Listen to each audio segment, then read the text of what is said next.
Empreenda Assim, o podcast sobre empreendedorismo e negócios da Associação Comercial e Empresarial de Maringá.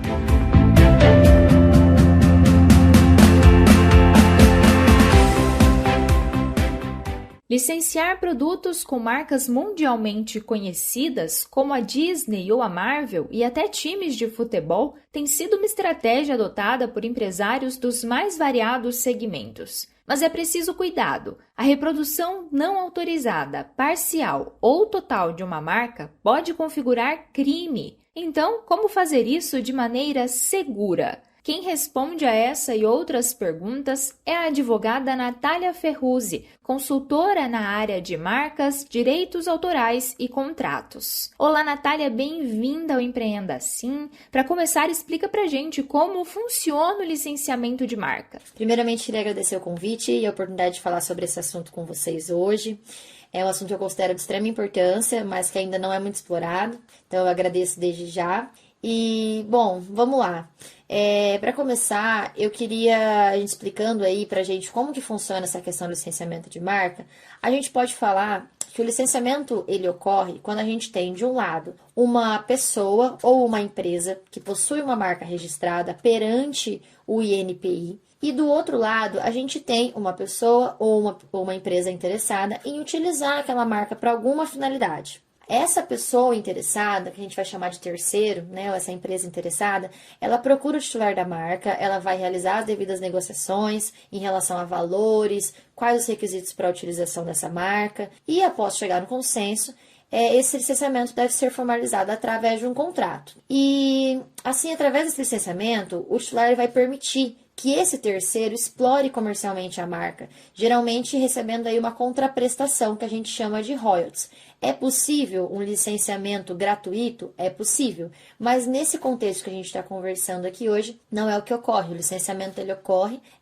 de forma onerosa, ou seja, em contrapartida, o pagamento de royalties para a utilização dessa marca, tá? É interessante falar também que esse licenciamento não é algo exclusivo das marcas.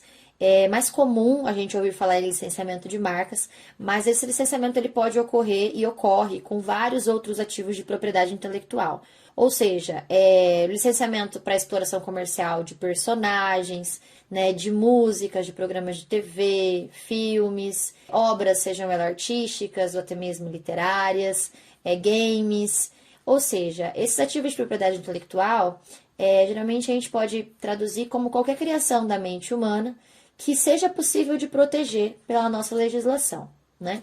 Então, se ele tiver essa proteção, ele é um ativo de propriedade intelectual e é possível realizar o licenciamento desse ativo, tá?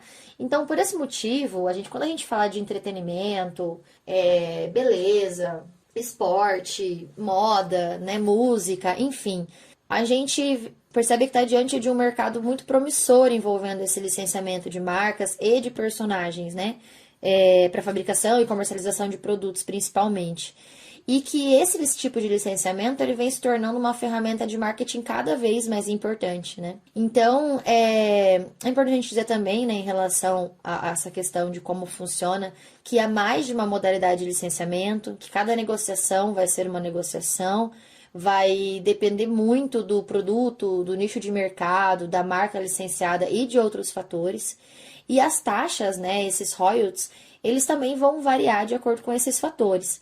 Então, as taxas normalmente elas vão ser aí uma porcentagem do valor bruto, né?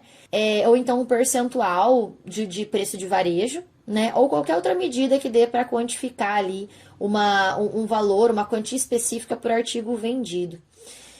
Segundo a ABRAL, que é a Associação Brasileira de Licenciamento, o pagamento desses royalties, apesar de variar muito, eles têm uma estimativa aí que seria, no caso de entretenimento, mercadoria de personagens, brinquedos, jogos e roupas, seria de 10% a 12% as taxas.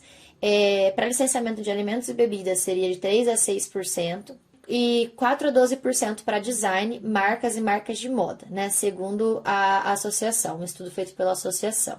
Então, apesar de ser algo bem subjetivo e que vai variar de todos esses fatores que eu mencionei, Apesar disso, ainda a gente tem aí para ter uma ideia mais ou menos como que funciona esses pagamentos, né? Qual que é a média aí desses pagamentos de royalties em relação ao licenciamento de ativos de propriedade intelectual. Certo, e quais são as consequências da reprodução não autorizada da marca?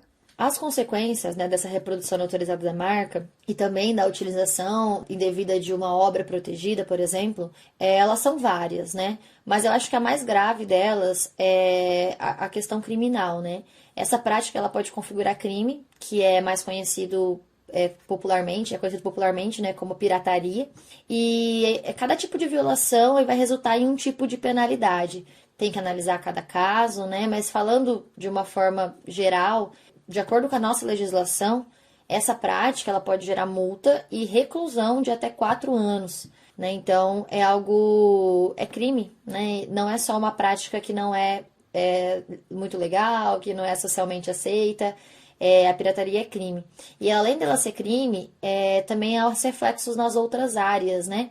Então, uma empresa prejudicada, a empresa titular aí, ela pode propor uma ação indenizatória contra os infratores, né, por essa violação aos direitos dela, e principalmente para tentar reaver os prejuízos que ela sofreu, entre outros pedidos que acabam sendo solicitados aí nessa ação, né, e acaba, por exemplo, gerando prejuízos financeiros para o infrator, né.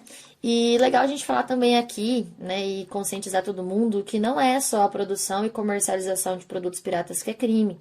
O consumo de produtos piratas, ele também pode configurar crime. Essas condutas, elas geram danos para a sociedade como um todo, né? Estudos apontam que essas práticas, elas acabam com os postos de trabalho, ou seja, colabora aí para o desemprego, né, no país. E também resultou em produtos de baixa qualidade, né? Ou seja, produtos que podem prejudicar até mesmo a saúde desses consumidores, né? Porque a gente sabe que quando você adquire um produto pirata, a qualidade não é igual a de um produto original ou licenciado, né? Então, disso pode ocorrer vários desdobramentos, né? Que são resultados aí de danos que o próprio consumidor pode sofrer por consumir esses produtos, né? E sem contar com a não arrecadação de impostos, né? Com o fato de desses produtos eles não arrecadarem os devidos impostos. Então, é importante que a gente, enquanto consumidor, tenha consciência de que consumir produtos piratas não é só uma prática que não é legal, é uma prática criminosa que deve ser combatida. E que quando a gente consome um produto pirata, a gente está colaborando para essa indústria, né, digamos assim, da pirataria que a gente fala. E enquanto empreendedor, a mesma coisa, que o fato de produzir, né, comercializar e fabricar produtos sem obter a devida licença também está gerando danos aí, você está colocando a sua empresa em perigo, né, correndo risco aí de sofrer prejuízos financeiros, de ter que responder isso criminalmente e ainda está colaborando, né, fomentando a pirataria e causando um mal para toda a sociedade, né? Bom, e quais situações configuram violação de direitos de propriedade intelectual? De acordo com a nossa legislação, diversas situações podem configurar violação a esse direito de propriedade intelectual. Mas essa nossa conversa de hoje aqui, a gente está falando de violação em razão, né, da reprodução não autorizada de algo protegido por lei. Ou seja, né, a utilização sem autorização, sem licenciamento de um ativo intelectual. E eu acredito que essa seja a violação mais comum nesse meio. Então, assim, como a gente comentou, a propriedade intelectual, ela trata dos bens imateriais, que são basicamente os resultados da criação da mente humana, né, do intelecto humano. E assim, o que a gente pode colocar como exemplo aqui podem ser aí as marcas, as obras protegidas por direitos autorais, como personagens, músicas, invenções, entre outras coisas. Todos esses são ativos de propriedade intelectual. Em outras palavras, se alguém usou a criatividade para inventar algo, na maioria das vezes ali existe uma proteção intelectual. Então, se você utiliza isso como se fosse seu, sem autorização, você está violando os direitos dessa pessoa ou dessa empresa, pois aquele bem é propriedade dela. Então, na prática, a própria inspiração em obras, em marcas que já existem e que são conhecidas, e até mesmo design de roupas, por exemplo, pode configurar a violação aos direitos de alguém. É por isso que a gente fala que a linha entre inspiração e cópia ela é muito tênue, porque é muito difícil, né, nesse meio, né, no meio criativo, às vezes a gente falar o que é inspiração apenas, né, e o que é cópia. Então tem que estar bem atento nesse sentido para acabar não violando os direitos de outra pessoa. Assim, se a gente utiliza uma marca, por exemplo, que é parecida ou é idêntica a uma marca que já está registrada, nós estamos cometendo, né, uma violação aos direitos de propriedade intelectual do titular dessa marca. Se você utiliza um trecho de uma música, por exemplo, de autoria de uma outra pessoa, sem autorização dela, seja para criar uma nova música ou para estampar uma camiseta, por exemplo, você está provavelmente cometendo uma violação ao direito de propriedade intelectual. Também, em outras, para a gente ter outros exemplos aqui, não é só essa utilização não indevida, né? Há algum outro tipo de violação desses direitos. Por exemplo, você não pode alterar uma obra sem autorização. Então, na prática, as possibilidades são muitas, né? Até porque nós temos diversos tipos de ativos de propriedade intelectual. Aqui a gente está focando um pouco mais nas marcas, né? E nas obras que são protegidas por direitos autorais, e focando também mais nessa questão de violação em razão do uso indevido, né? Mas, de uma forma geral, eu sempre digo que é importante, a gente sempre parte da premissa que se não foi você quem criou, provavelmente existe uma proteção intelectual ali e você pode estar violando os direitos de quem criou. Então, assim, não é porque achou na internet que não tem dono, né? A gente sempre tem que partir da premissa que tem dono, que alguém é responsável por aquela criação. Então, se você quer criar uma nova marca ou utilizar algo já existente, você tem que consultar antes para saber se essa obra já não é de outra pessoa, né? Se ela não é protegida e não é de titularidade de outra pessoa, ou no caso das marcas, se ela já não está registrada, né? Porque senão você corre o risco de acabar pensando em algo igual ou similar, isso acontece muito, né? Às vezes você tem uma ideia e alguém tem a mesma ideia do outro lado do país e você acaba registrando ali uma marca que já existe ou utilizando uma marca que já está registrada. E no caso da marca ainda, só é dono quem registra, a gente costuma dizer. Então, tem esse risco de você estar investindo e violando a propriedade intelectual de alguém ao não consultar. E, além disso, você está investindo em uma marca que não é sua. Ou seja, você está correndo um risco duplo. Certo, então quais são os passos para fazer o licenciamento de marca de forma segura? Então, eu acredito que o primeiro passo, né, é identificar os ativos que fariam sentido para o seu negócio e localizar a empresa titular ou a empresa nomeada para gerenciar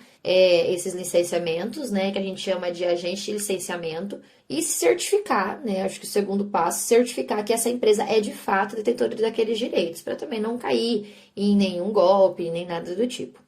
O próximo passo é negociar, né, e analisar os termos de licenciamento com o auxílio de um advogado especializado nessa área de propriedade intelectual, para que esse acordo seja realizado com segurança, né. Então, acho que do ponto de vista jurídico seria isso, acho que a parte do contrato, né, dos termos de licenciamento, né, analisar isso com muito cuidado e com auxílio, seria a chave para ir ter um acordo realizado de forma segura. Do ponto de vista, assim, mais empreendedor, né, é importante também você estudar sobre aquela marca ou aquele personagem que você quer licenciar. Então, estudar como vai ser a distribuição, o público-alvo, o plano de vendas para os produtos, né, para você ver se faz sentido, qual que é o licenciamento que faz mais sentido, como aquilo pode ajudar no crescimento aí da sua empresa, né, e aproveitar digamos, os bônus, né, que há em licenciar um ativo, né, de propriedade intelectual. Eu acho que seria isso. Acrescentar que as grandes empresas que são detentoras desse direito de personagens, os times de futebol, as marcas personagens mais famosas, tanto nacional como internacionalmente, elas são extremamente acessíveis a esses interessados em obter licenciamento. A maioria dos times, por exemplo, eles disponibilizam no próprio site os termos de licenciamento para fabricação de produtos, porque para eles é muito interessante, né, licenciar, é uma forma deles obter lucro de uma forma com pouco investimento, né, ter um retorno considerável, sem que eles tenham que fazer muito por isso, né, que no caso eles vão estar licenciando algo que eles já investiram, né, que já tem um valor agregado e que o que ele vai estar fazendo é simplesmente autorizando para que você utilize desse valor agregado para poder produzir os seus produtos, né, ou comercializar os produtos. Então, as empresas internacionais também, elas possuem representantes aqui no Brasil para gerenciar esses ativos. Assim, atualmente, ainda mais com a acessibilidade que a internet nos proporciona, licenciar esses ativos pode ser muito mais fácil do que a gente imagina. Então, se você é empresário, você tem interesse, não é difícil você chegar até esses representantes, né? Para poder conversar sobre como funciona esse licenciamento e fazer ele de uma forma segura, sem violar nenhum direito. Então, assim, é de fácil acesso e não tem desculpas para não fazer da forma correta, né? E a outra questão que eu queria comentar é essa questão que pega muito para os pequenos e médios empresários, né? Que é a questão do registro de marca, como eu comentei ali anteriormente. Há muitas dúvidas, né, quando há violação em relação à criação de uma marca, porque às vezes a criação realmente foi, não foi inspirada em nada, não foi copiada, né? A pessoa tem uma ideia e aí ela acha que é uma ideia inovadora, né, que ninguém teve aquela ideia antes, e vai lá e abre um negócio. E depois de um tempo descobre que aquele nome já é de titularidade de outra pessoa, né? Então, assim, é muito importante tanto que os empresários façam a busca, né? E, se possível, procurem um profissional especializado para fazer a busca, mesmo que não façam o registro, façam a busca antes de investir numa identidade visual, né? Para garantir que aquela ideia realmente é inovadora, porque senão ele vai investir em algo que não vai poder ser utilizado depois, ou seja, ele vai acabar jogando o dinheiro fora. E é importante também, né, que os profissionais da área de design, aqueles que trabalham com marcas, com a criação de marcas, eles também tenham conhecimento, né, disso que a gente está falando aqui, para que ao criar uma marca, ele saiba o que é cópia, o que é inspiração, o que ele pode ou não pode fazer, o que é necessário ele fazer essa busca, né, antes de apresentar um nome, né, qual que é a responsabilidade dele em relação a isso também. Então, acho que são os 2 recados que eu tenho aqui para dar antes da gente fechar. Natália, obrigada pela participação no Empreenda Assim. Muito obrigada mais uma vez e eu espero que isso contribua para quem estiver ouvindo de alguma forma. Conversamos com a advogada Natália Ferruzzi. Ela falou sobre a importância de ter contrato com empresas detentoras dos direitos para licenciamento de marca. Obrigada, associado, por acompanhar mais esta edição do Empreenda Assim. Até a próxima!